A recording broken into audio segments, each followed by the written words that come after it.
क्लां ब्रह्म विचार सार परमा आद्यां जगद्व्यापिनीं वीणा पुस्तकधारिणीमभयदां जाड्यान्धकारापहां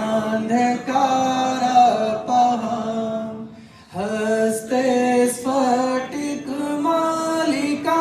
विदधतीं पद्मासने संस्थितां वन्दे तां परमेश्वरीं भगवतीं बुद्धिप्रदां शारदां बुद्धिप्रदां। जनपद प्रयागराज की तरफ से देश शिक्षा विभाग की तरफ से स्वागत अभिनंदन करता हूँ। समय कम होने के कारण अधिक कहना उचित नहीं है, बस इतना ही कहना है कि प्रशिक्षण का जो कार्यक्रम है ERP के लिए, ERP का प्रशिक्षण हमेशा इसलिए होता है कि अधिक से अधिक गुणवत्तापूर्ण बच्चों तक पहुंच सके। तो ERP का जो मूल उद्देश्य मूल कार्य है उन्हीं के फोकस करने के लिए हमारा आज एक दिवसीय कार्यशाला है। इसे प्रारंभ करने के लिए मैं पुनः आवेदन करता हूं कि आप इसको प्रारंभ करिए। पुनः एक बार मैं सर का स्वागत अभिनंदन करता हूं इस कार्यशाला को प्रारंभ किया। सबसे पहले जब 2019 में मिशन प्रेरणा की जब हम लोगों ने शुरुआत की, बाद में भारत सरकार ने इस कार्यक्रम से को शुरुआत किया 2020 में विकसित भारत मिशन से, और उसके बाद से लगातार ही हम सभी ने प्रयास किया है, आपके माध्यम से प्रयास किया है, क्योंकि इस पूरे कार्यक्रम के लिए यहाँ जो बैठे हुए लोग हैं मंडप में वही उसकी रीढ़ है। आप ही के कंधों पे पूरा दामोदार है कि हम अपने विद्यालयों को कैसे निपुण बना पाए। और इसकी एक छोटी सी बात ये है, जब परीक्षा सर्वेक्षण 2024 का रिजल्ट देखा तो उसमें ये पाया कि कक्षा 3 में हम भाषा और गणित में जो है राष्ट्रीय जो औसत था उससे ऊपर उत्तर प्रदेश की स्थिति थी। इसके लिए हम सभी को इस दिशा में बहुत ही प्रयास किया जाना है, और इस कार्यशाला का एक औचित्य ये भी था कि जब 18 नवंबर 2024 को एक संशोधित लक्ष्य निपुण भारत मिशन का लाया गया, तो उसके लक्ष्य को समयान्तर्गत कैसे प्राप्त कर सके उसके लिए भी ये कार्यशाला महत्वपूर्ण हो जाती है।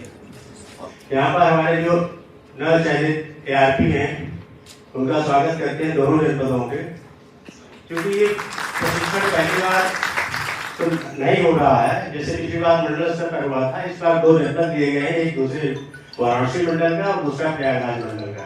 यहाँ पर जितने भी ARP हैं सभी लोग अध्यापक हैं, इसलिए ARP का जो कार्य और दायित्व है वो जानते हैं, परंतु अब चूंकि उनके ऊपर है, जैसे कि आज आप यहाँ थे वहाँ थे कल और आज आप यहाँ पर हैं, जिससे आपका जो उत्तरदायित्व वो बढ़ जाता है।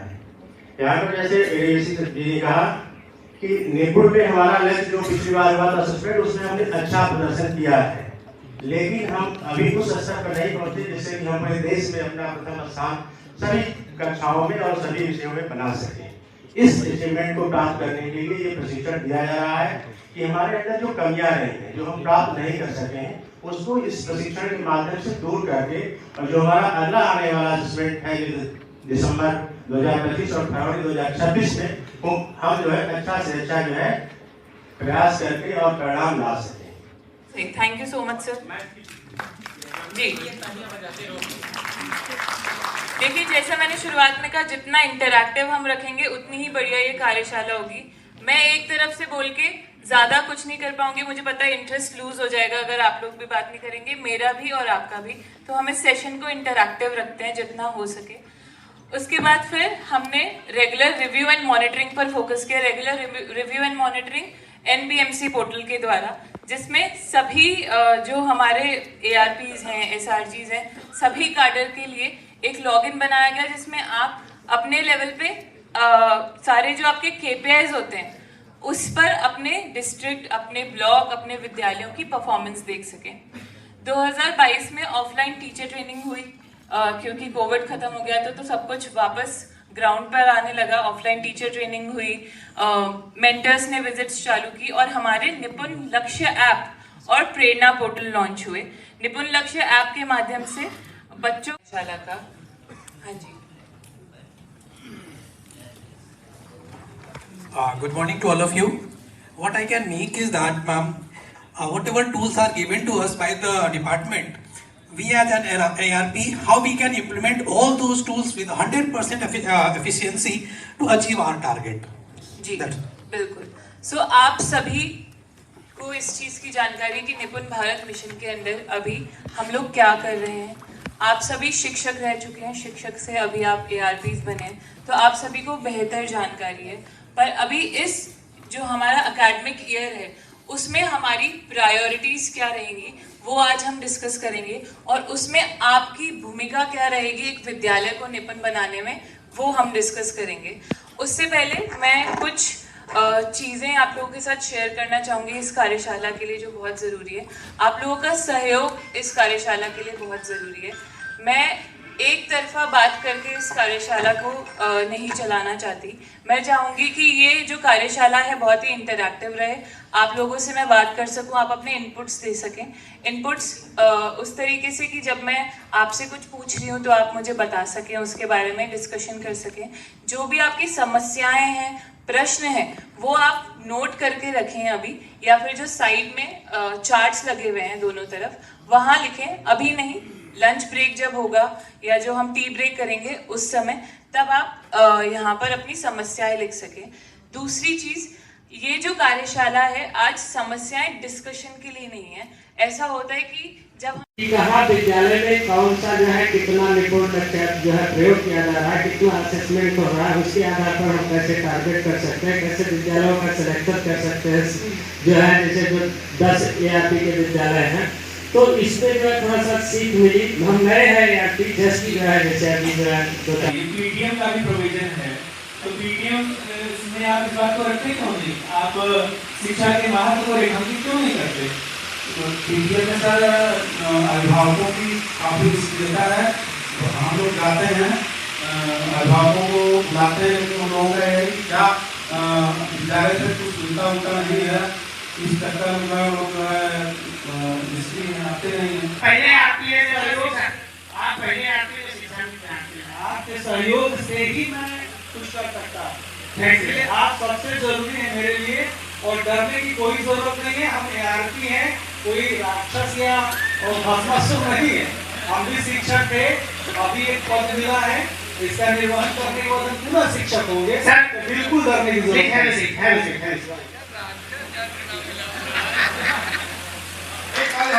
सीरियस नहीं ले रहे हो। अरे यार ये साहब की जो है पूरा गला किए हुए आप जो है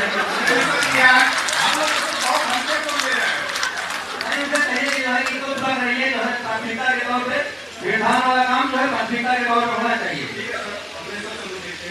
सर हमारे परिषदी वाले लोग तो सुन लेते हैं और वहाँ का लगभग पूरा भी हो चुका है, लेकिन प्राइवेट वाले सर वो सुनते ही नहीं, उनके पीछे पीछे लगे हो। जितने आप करोगे उतने ही कुछ करने रहेंगे, जितना भी समझा लो तो करते ही।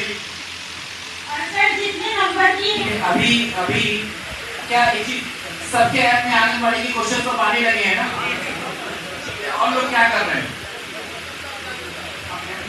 नहीं करके आगे बढ़ जा रहे हैं।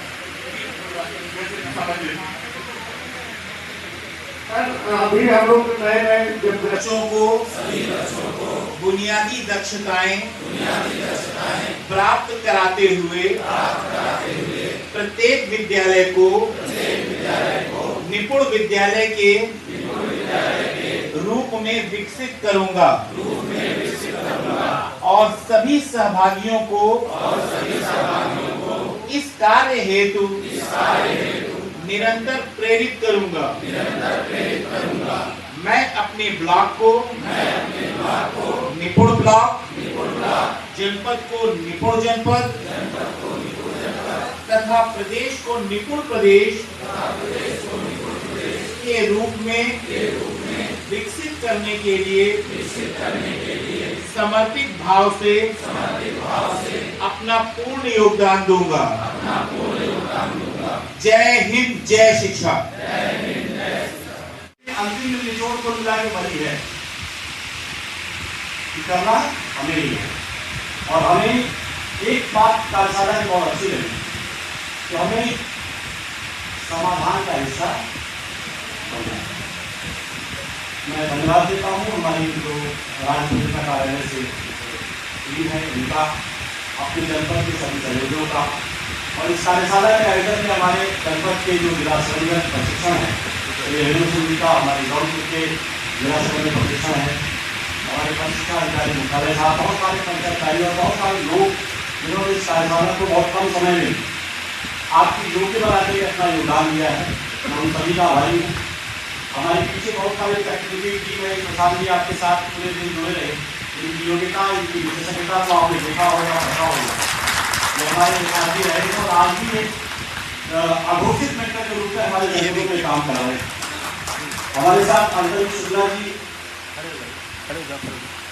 जिन्होंने पर्दे के पीछे रह करके पूरा पीपीटी के संचालन में सहयोग किया है, बहुत टेक्निकल एक्सपर्ट्स हैं। हमारे दानिश जी, ये देखिए तो हमारे छायाकार साथी, ये मोहम्मद दानिश जी हैं और हमारे जीतू जी हैं। इन लोगों ने ये सब इंटरनेशनल मीडिया से जुड़े हुए हैं। बहुत सारे गाँव में भरा हुआ हमारा आपका अपना ही समाज है, इसीलिए हम कह रहे हैं कि हमें समाधान का हिस्सा बनना स्वीकार है। आज की कार्यशाला का फलसफा यही है। एक बार फिर हृदय की गहराइयों से आप सभी का आभार, बहुत बहुत धन्यवाद।